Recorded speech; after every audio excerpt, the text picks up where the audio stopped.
Welcome back everyone. Today, we're continuing with the next part of this series, called What If Goku Remembered the Saiyans? My name is Ash. Please, for me, drop a like and subscribe to the page. Also leave your comments down below. With that, let's begin. Kakarot, Bardock, and Trunks touched down on Amembo Island, the wind whipping through their hair as they stood atop a cliff, overlooking the city below. The distant sound of waves crashing against the rocky shoreline was drowned out by the tension in the air. In our time, they showed up here, Trunks said, his voice steady, but his gaze distant, as if reliving the horrors he had faced. Kakarot nodded, his eyes scanning the horizon. The others should be here soon, he said. This time, the androids will have to face all of us at once. They won't know what hit them, a voice called out from behind. Did we miss anything? Kakarot turned to see Krillin, Yamcha, Tien, and Chiaotzu, landing gracefully nearby. Not yet, Bardock replied, cracking his knuckles. We just got here ourselves. There's Raditz and Nappa, Trunks said, pointing toward the sky. The two Saiyans were descending rapidly, their powerful auras leaving faint trails behind them. Now we're just waiting for Piccolo, Vegeta, and Celia, Kakarot said, folding his arms. I'm here. Piccolo's voice rang out from behind them. The Namekian had arrived as silently as ever, his sudden appearance startling even the seasoned fighters. Guys, Trunks began, his tone lowering. Celia won't be coming. Please don't mention it in front of Vegeta. He might flip. Kakarot frowned. What happened? He asked, his voice filled with concern. Though he knew he couldn't change the hardships of the other timeline, it still pained him to think of what his youngest son and Celia had endured. Before Trunks could answer, a sharp voice cut through the conversation. He contaminated my daughter. That's what happened, Vegeta said coldly, landing a few feet away and dusting off his gloves. His piercing glare was directed squarely at Trunks. Unlike the others, who wore fighting GIs or casual uniforms, Vegeta was clad in traditional Saiyan battle armor, his royal pride evident in his stance. We'll have a little talk when this is all over, he growled at Trunks. Trunks stiffened under Vegeta's gaze, but said nothing, his jaw tightening. Before the tension could boil over, a strange voice echoed from behind the group. Well, what have we here? It drawled. It seems all of my enemies have conveniently gathered in one place for me to destroy at once. The Z-Warriors turned in unison to face the source of the voice. An old man with long white hair, a thick mustache, and cold, calculating eyes stood before them. He wore an orange shirt beneath a black vest and pants, and a matching hat with the red ribbon army logo embroidered on it. Nice to see you, Dr. Gero, Trunks said dryly, stepping forward.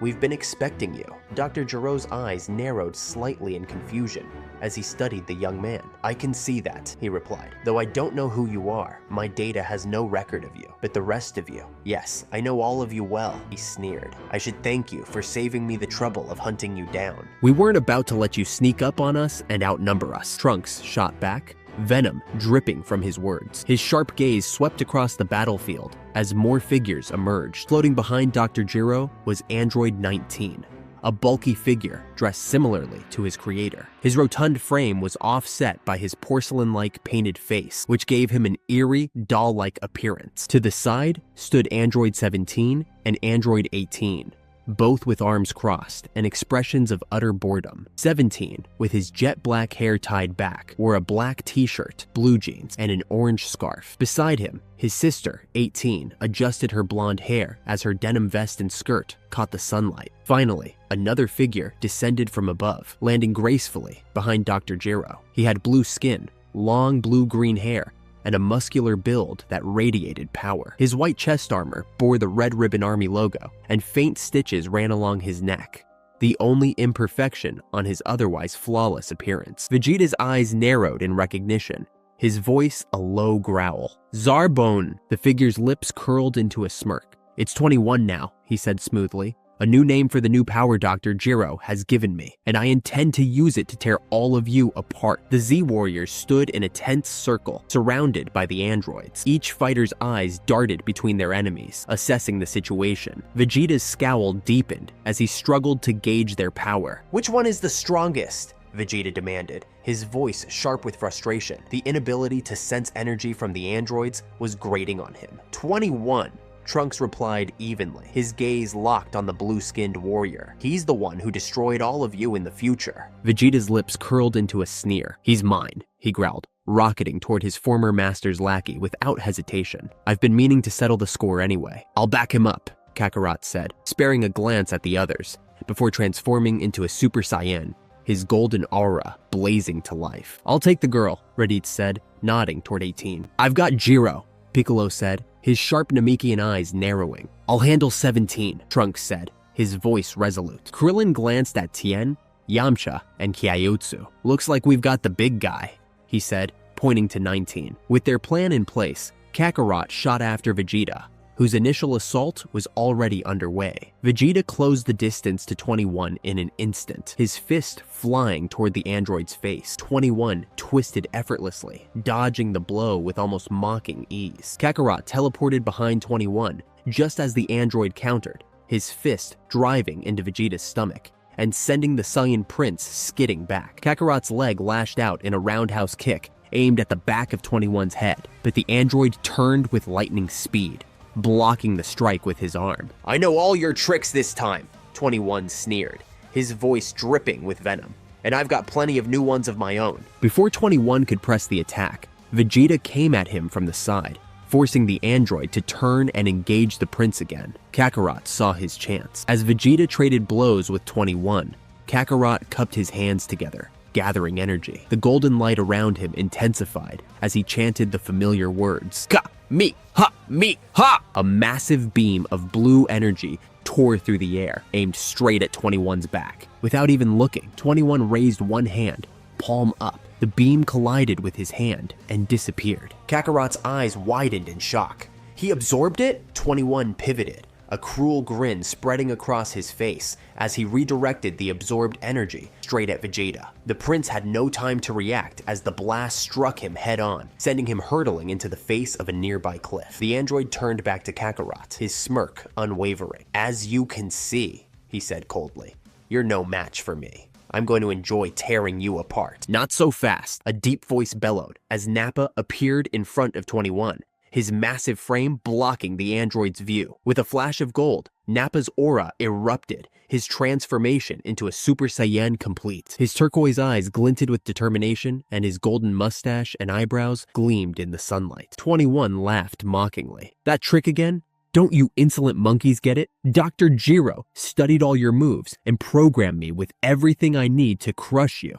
There's nothing you can do to surprise me." Nappa clenched his fists, golden energy crackling around him. "We'll see about that," he snarled. The ground trembled as he screamed, his power surging higher and higher. "So it's going to be that trick," 21 said, rolling his eyes. "It didn't work out too well for your—" Before he could finish, the sharp gleam of a sword slashed through the air, aimed directly at his head. 21 jerked to the right, the blade missing by mere millimeters. He spun, his hand shooting out to grab the arm that wielded the weapon. A cruel grin spread across his face as he stared into Trunks' determined eyes. "I remember you, boy," 21 said, his grip tightening painfully on Trunks' arm. "You won't be so lucky this time." Bardock gritted his teeth, feeling his energy slipping away as 21's vice-like grip tightened around his arm. His muscles trembled, his strength fading with every second. The android's power was overwhelming, and he wasn't sure how much longer he could hold on. "You're finished, boy," 21 sneered,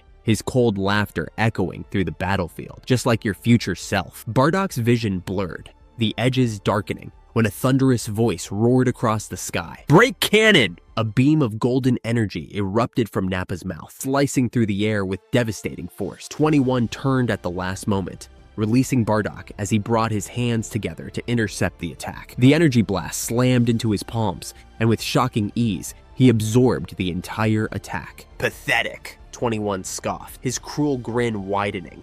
"You Saiyans are no match for my power." With a sudden pivot, the android unleashed the absorbed energy in a massive beam aimed directly at Kakarot, who had teleported behind him, mid-motion for a surprise kick. The blast struck Kakarot square in the chest, the sheer speed of it catching him off guard. He was hurled backward, the force sending him crashing into the ground with a deafening explosion. Smoke and debris filled the air as the ground trembled beneath the impact. 21 turned back to the others, his laughter cutting through the chaos. Anyone else want to give it a try? Nearby, Dr. Juro was locked in a brutal exchange with Piccolo. The Namekian's fists flew with relentless speed and precision, forcing Jiro to stay on the defensive. A sharp jab narrowly missed Jiro's head, grazing his shoulder as he twisted out of the way at the last possible moment. Jiro's mind raced.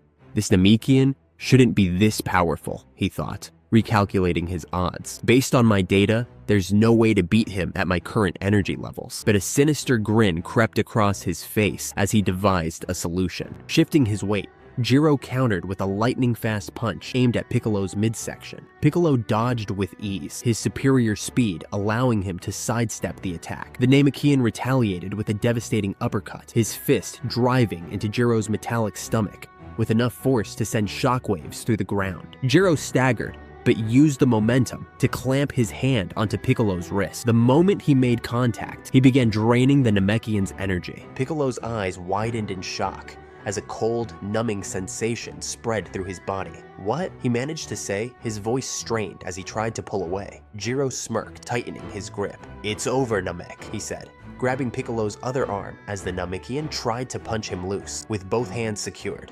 Jiro absorbed energy at an even faster rate, his mechanical systems humming with newfound power. Piccolo's knees buckled, his once vibrant aura dimming as his strength drained away. On another part of the battlefield, Krillin and Kyojutsu stood side by side, their faces set with determination. They moved in unison, performing the fusion dance with precision. Fusion Ha! A bright flash of light enveloped them, and when it faded, a new warrior stood in their place. Slightly taller than Chiatsu, but shorter than Krillin, the fused being wore an orange GI with a green undershirt. His bald head and rosy cheeks gave him an odd yet intimidating appearance. "I'm Krilltsu," the fusion said, his voice a strange blend of Krillin's and Chaotsu's. He turned just as another blinding light flashed nearby. When the second light faded, Tien and Yamcha's fusion was revealed. The new warrior, Tiencha, stood tall and broad-shouldered, his third eye glowing faintly as his aura flared around him. Krilltsu grinned. "Let's take care of an android,"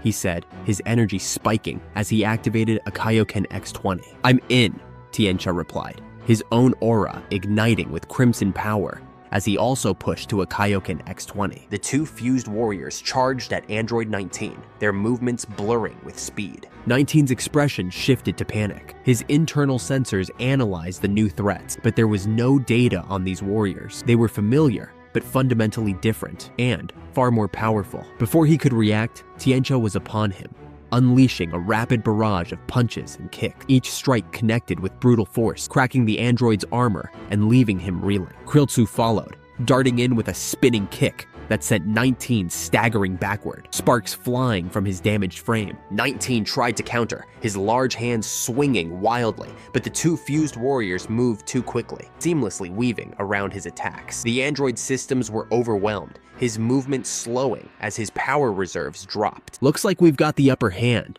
Tiencha said, a smirk crossing his face as he prepared for the next strike. 19 whirled to grab Tiencha, his massive hands reaching out in desperation. He knew that absorbing energy was his only chance to survive this relentless onslaught. But before he could make his move, a sharp kick landed on his back, sending him stumbling forward. Krilltsu floated behind him, his finger extended and glowing faintly. "You're not going anywhere," the fused warrior said calmly. 19 froze mid-motion, his body locked in place by Krilltsu's psychic hold. His systems whirred and clicked as he struggled against the invisible force, but it was no use. His movements were completely paralyzed. Across from him, Tiencha took his position, forming a triangle with his hands. Crimson energy flared around him as he focused his power. "Tree Kamehameha!" he roared, unleashing a massive beam of blue energy that roared toward the immobilized android. 19's eyes widened in panic. He couldn't raise his hands to absorb the attack, nor could he dodge while trapped by Krilltsu's ability. He had never anticipated such a powerful combination of techniques, and now it was too late. The beam struck him with devastating force, engulfing his entire frame. Circuits sparked and overloaded as his synthetic skin peeled away, revealing the intricate machinery beneath. His processors scrambled to analyze the situation, but the energy was too much. For the first time, fear flashed in the android's artificial eyes, brief but unmistakable, before the explosion consumed him entirely. When the light faded, nothing remained but charred fragments scattered across the battlefield. Kriltsu lowered his hand,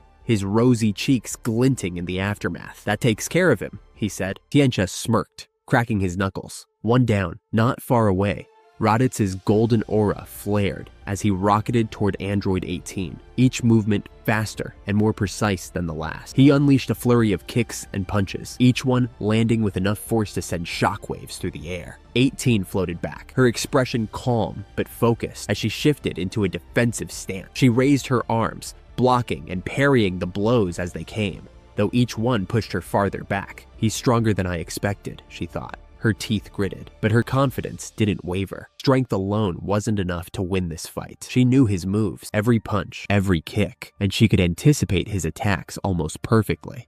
18 grinned, her eyes gleaming with cold calculation. Let him wear himself out. He won't last forever. Meanwhile, Trunks, fully transformed into a Super Saiyan, charged Android 17 head-on. His fists glowed with energy as he swung the first punch. 17 raised his arms, blocking the blow effortlessly. The impact pushed him back slightly, but his expression remained calm and unreadable. Trunks pressed on, undeterred. His attacks came faster, harder, forcing 17 to stay on the defensive. For Trunks, this was a rare moment. He was used to being outnumbered, battered, and barely clinging to life in the future timeline. Fighting one-on-one, even against an android, felt like a breath of fresh air. But then, 17's counter came. A sharp punch connected with Trunks' jaw, snapping his head to the side. The impact was jarring, a reminder that this battle was far from over. "Stay focused," Trunks thought, shaking off the hit. He leaped back, cupping his hands at his side as golden energy began to swirl around him. "Kamehameha!" he shouted, releasing a powerful beam of energy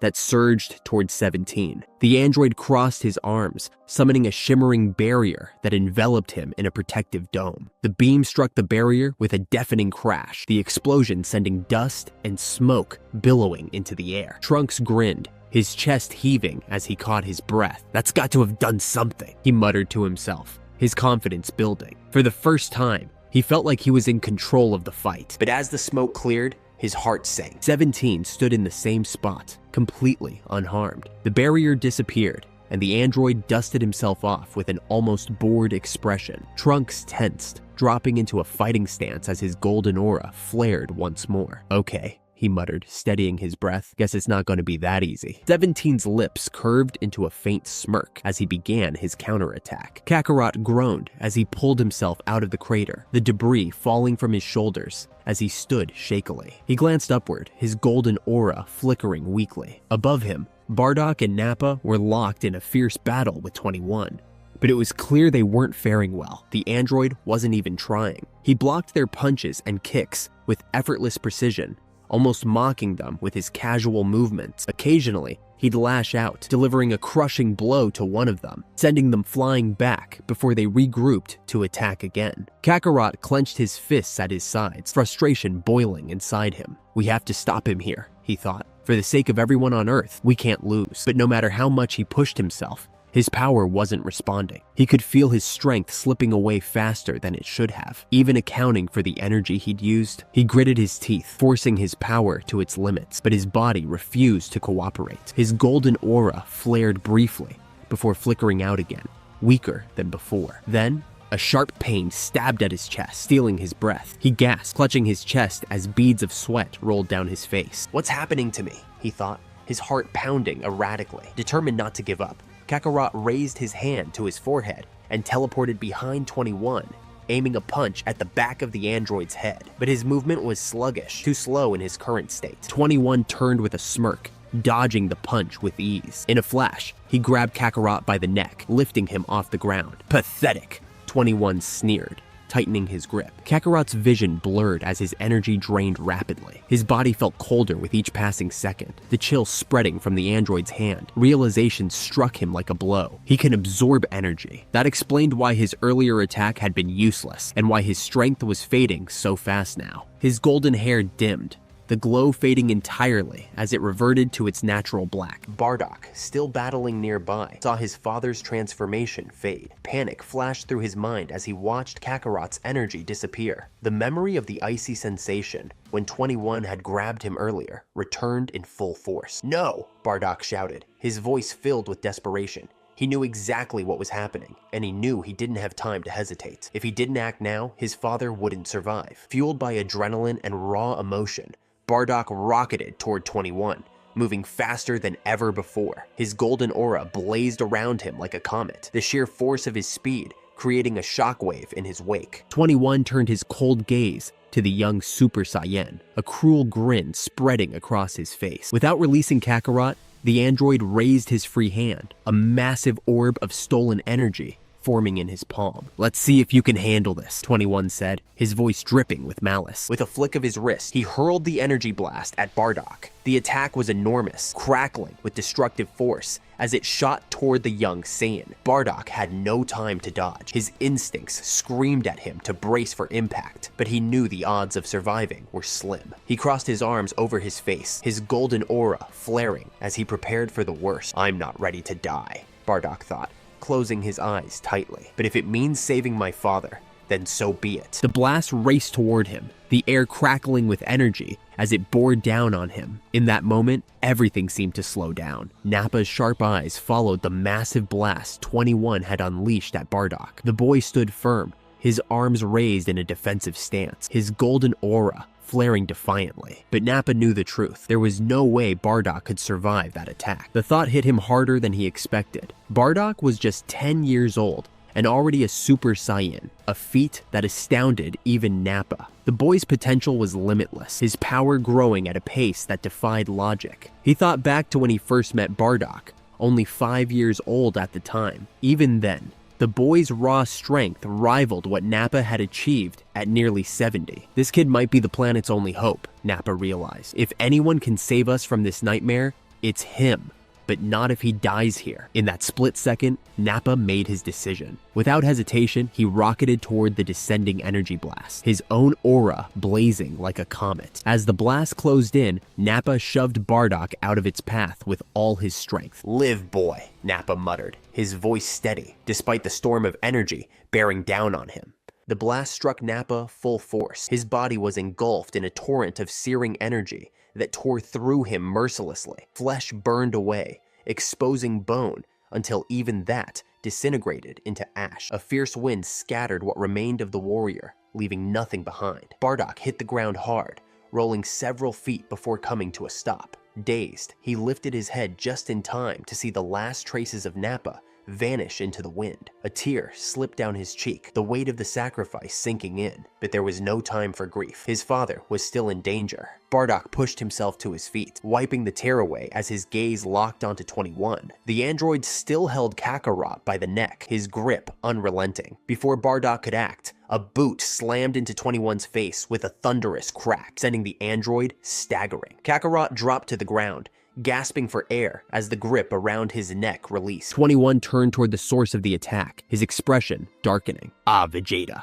he sneered, addressing the Saiyan prince who now stood before him. Vegeta grinned, his stance confident and unyielding. "It's time you stopped playing with these weaklings and faced a real warrior," he said, his voice dripping with pride. 21 laughed mockingly. "And who would that be?" he asked, the malice in his tone unmistakable. "Super Vegeta," the prince declared. Golden light erupted around him as his aura surged outward. His muscle mass increased slightly, his already impressive frame growing even more formidable as his power climbed to staggering heights. The ground beneath him cracked and splintered under the weight of his energy. After a few seconds, the glow subsided, leaving Vegeta standing tall and composed, his power stabilized at its peak. Bardock, watching from the sidelines, stared in awe. He had felt Vegeta's power before, but this was on an entirely new level. The prince's energy was overwhelming, a force that could rival even the strongest foes. But Bardock couldn't afford to be distracted. He ran to his father, dropping to his knees beside him. Kakarot was unconscious, his breathing shallow and labored. His body was burning up, his skin pale and drenched with sweat. "Dad," Bardock murmured, his voice trembling. He had seen his father beaten and battered in countless battles, but this was different. Something was wrong. Terribly wrong. Bardock didn't hesitate. He placed one hand on his father's chest and brought the other to his forehead, mimicking the teleportation technique Kakarot had taught him. "Hang on, Dad," he whispered. In an instant, the two vanished, leaving Vegeta to face Android 21 alone. And that's it for today's episode, guys. If you watched to the end, then that could be an indication that you enjoy the series. So please leave a like on the video. Thank you and take care.